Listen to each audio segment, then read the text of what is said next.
వి gold trusted gold buyers తాకట్టులో ఉన్న బంగారాన్ని విడిపించి ఈ రోజు ఉన్న మార్కెట్ ధరకే కొనబడును.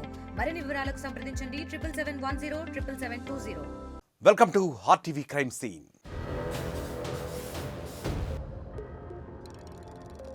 అన్యం పుణ్యం ఎరుగని చిన్నారులను కామాంధులు చిదిమేస్తున్న సంఘటనలు మళ్లీ చోటు చేసుకుంటున్నాయి. ఇంకా మాటలు కూడా సరిగ్గా రాని పసిపిల్లల బ్రతుకులను పిసికేస్తున్నారు కొందరు కిరాతకులు. తాజాగా గ్వాలియర్లో జరిగిన ఘటనలో 5 ఏళ్ల చిన్నారి కొన ఊపిరితో ఇప్పుడు కొట్టమిట్టాడుతోంది. 17 ఏళ్ల బాలుడు తాగిన మైకంలో చేసిన దారుణం ఆ చిన్నారి జీవితాన్నే తలకిందులుగా మార్చేసింది. మధ్యప్రదేశ్ గ్వాలియర్ సమీపంలోని శివపురిలో 5 ఏళ్ల బాలిక దారుణ అత్యాచారానికి గురైంది. పక్కింట్లోని 17 ఏళ్ల బాలుడే ఆమె పాలిట యముళ్లా మారాడు. మూతి మీద ఇంకా మీసాలు కూడా రాకముందే అప్పుడే మద్యానికి బానిసై కామంతో రగిలిపోయాడు. తాగిన మత్తులో 5 ఏళ్ల చిన్నారిని కూడా వదలలేడు. ఈ నెల 23న ఇంట్లో ఆడుకుంటున్న చిన్నారికి మాయమాటలు చెప్పి మేడ మీదకు తీసుకెళ్లాడు ఆ బాలుడు. ఆ వెంటనే పాపపై అఘాయిత్యానికి పాల్పడ్డాడు. పసి పాపపై మృగంలా ప్రవర్తించి ప్రైవేట్ పాటలపై దాడి చేసి చిత్రహింసలు పెట్టాడు. అసలు ఏం జరుగుతుందో తెలియని ఆ చిన్నారి నొప్పి భరించలేక తల్లడిల్లిపోయింది. అయినా సరే ఆ కిరాతకుడు మాత్రం వదల్లేదు. చివరికి పాపను చంపేయాలని తలను గోడకేసి బాదీ కొట్టడంతో స్పృహ తప్పి పడిపోయింది. అనంతరం అక్కడి నుంచి పరారయ్యాడు.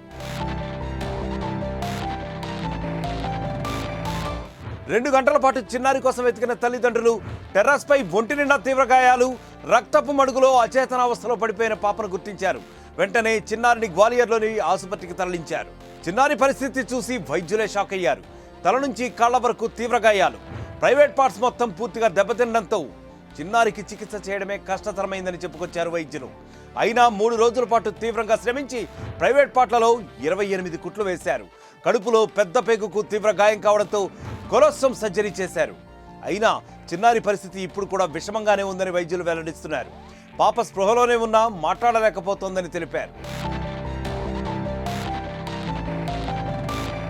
ఈ ఘటనపై కేసు నమోదు చేసిన పోలీసులు పాపపై అఘాయిత్యానికి పాల్పడ్డ మైనర్ బాలుని అదుపులోకి తీసుకున్నారు.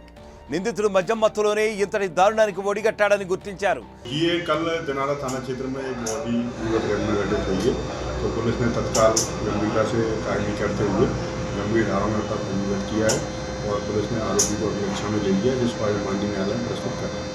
जी अभी विवेचना का विषय है और हमारे जो वैज्ञानिक अधिकारी हैं वो भी मौके पर आए थे, फिंगरप्रिंट टीम भी मौके पर आई थी और पुलिस अपनी तफ्तीश कर रही है और जो भी इसमें सामने बिंदु आएंगे उसके आधार पर कार्रवाई की जाएगी. చిన్నారి ఘటనతో ఆ ప్రాంతమంతా కూడా భగ్గుమంది. పసిపిల్లపై ఇంతటి కిరాతకానికి పాల్పడ్డ నిందితుడిని మైనర్గా చూపించి కాపాడే ప్రయత్నం చేస్తున్నారని ఆరోపించారు. నిందితుడిని రోడ్డు మీద నిల్చోబెట్టి తుపాకీతో కాల్చి చంపాలంటూ బాలిక తల్లిదండ్రులు ఇప్పుడు డిమాండ్ చేస్తున్నారు. చిన్నారి అత్యాచార ఘటనపై కేంద్ర మంత్రి జ్యోతిరాదిత్య సింధియా స్పందించారు. ఈ సంఘటనను ఖండిస్తూ జిల్లా యంత్రాంగం పోలీసులను కీలక ఆదేశాలు జారీ చేశారు. భవిష్యత్తులో ఇలాంటి ఘటనలు జరగకుండా నేరస్తులను కఠినంగా శిక్షించాలని ఆదేశించారు.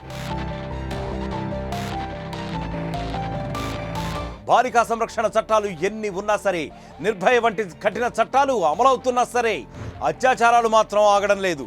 రోజు రోజుకి పెరుగుతున్న మృగాళ్ల ఘాతుకాలతో దేశం అసలు ఎటువైపు పయనిస్తుందో అర్థం కాని పరిస్థితి తలెత్తుతోంది. ఈ పరిస్థితులు మారాలి అంటే ఇలాంటి ఘాతుకాలకు పాల్పడ్డ వారిపై కఠిన శిక్షలు తక్షణం అమలయ్యేలా చూడాలని ప్రజలు ఇప్పుడు డిమాండ్ చేసే పరిస్థితి ఉంది. మరొక క్రైమ్ స్టోరీతో మళ్ళీ కలుద్దాం. Until then, stay clicked on RTV. మరిన్ని వీడియోస్ కోసం ఛానల్ ని సబ్స్క్రైబ్ చేయండి. లేటెస్ట్ అప్డేట్స్ కోసం వాట్సాప్ ఛానల్ ని ఫాలో అవ్వండి. ఆ లింక్ డిస్క్రిప్షన్ లో ఉంది.